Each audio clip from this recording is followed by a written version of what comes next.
This is a Pubcast Shot. I'm John Loomer. Let results be your guide.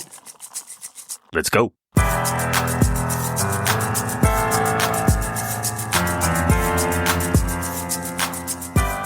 So if you've been following my stuff long enough, you've surely heard me use this phrase, and probably a whole bunch of times. Let results be your guide. Let's talk about what that means and how it can help with your advertising approach.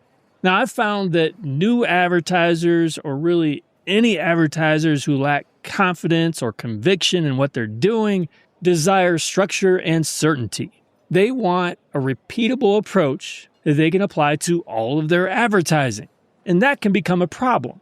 So let me give you a few examples of the questions that I get to help this make a little bit more sense. How often should I update creative? Right? Common question. They're looking for a regular cadence so that they can add it to their routine. Update the creative every 3 weeks, 4 weeks, 2 months, whatever. If they know that they need to create new ads every 3 weeks, it adds purpose and direction. But the reality, of course, is much messier. The need to update creative will differ based on a whole lot of factors. So potential audience size, right?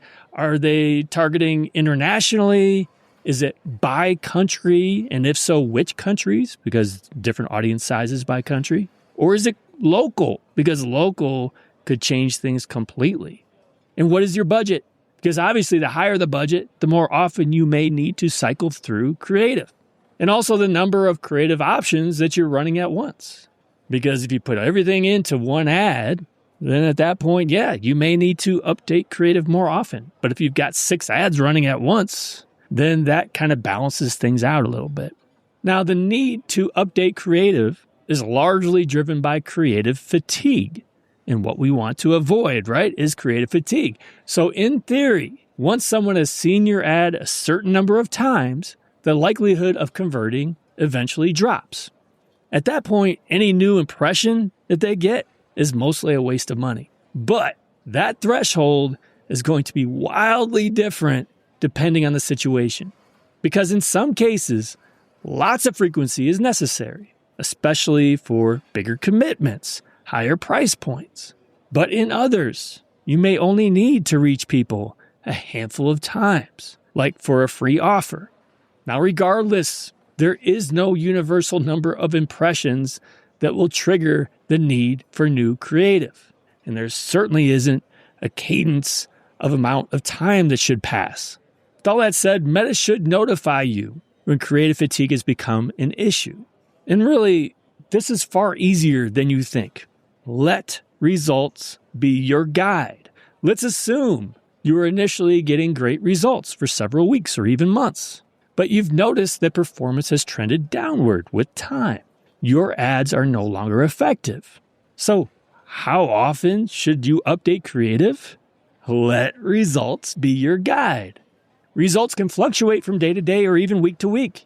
But if you've seen a consistent trend and you're no longer getting the results you once were, it's time to try something else. Let's move on to another common question. Should I restrict by age or gender? Comes up a lot. Now, I understand the inclination to define your ideal customer by age and gender.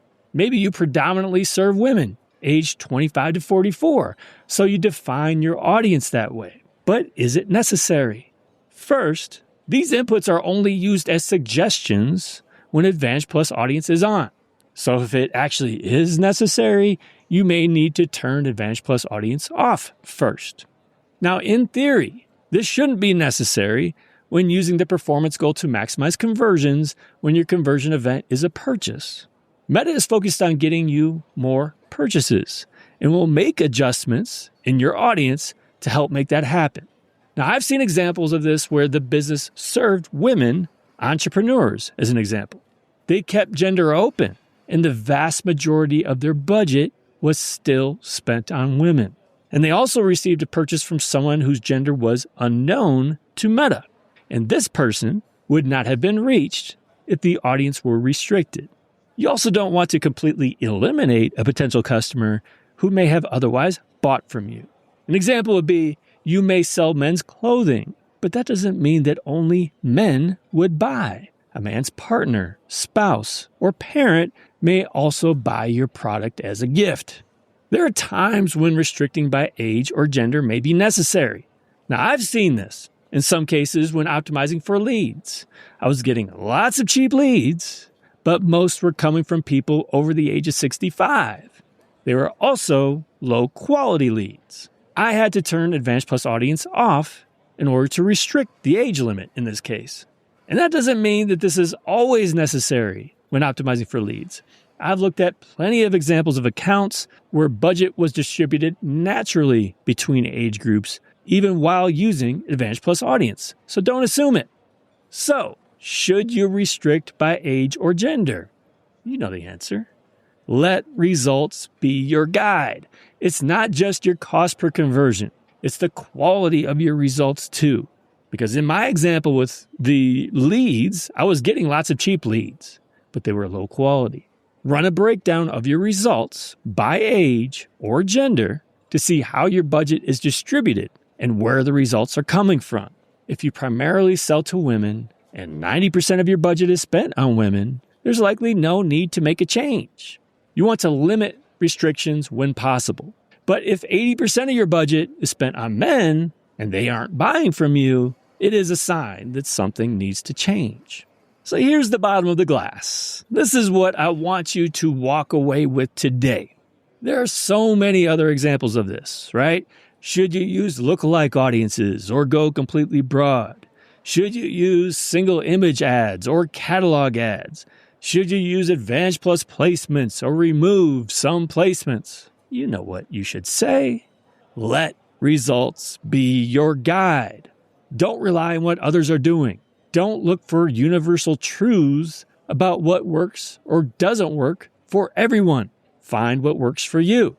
Make changes based on results, your results, not based on theories or your gut or anything else. Now, there is a bit of a caveat here, and it's related to making changes based on meaningful results. We'll cover that in the next episode. Thanks again so much for joining me on the Pubcast. I really do appreciate it. And if you're a regular or you want to become a regular, there are a couple things you can do. So first up, no matter where you are, whether it's Apple Podcasts, Spotify, on my website, somewhere else, make sure that you subscribe, rate, and review. This, more than anything else, will help me grow, and I truly appreciate it. Second, subscribe to podcast alerts. When you do, I will notify you every time I've published a new episode. It will include a brief explanation, a brief summary of what was discussed, and a link to my website where that podcast and transcript are embedded. To subscribe, go to johnloomer.com/podcast. Either way, I appreciate you. Thanks so much again for joining me. Until next time, do awesome things. I'm out.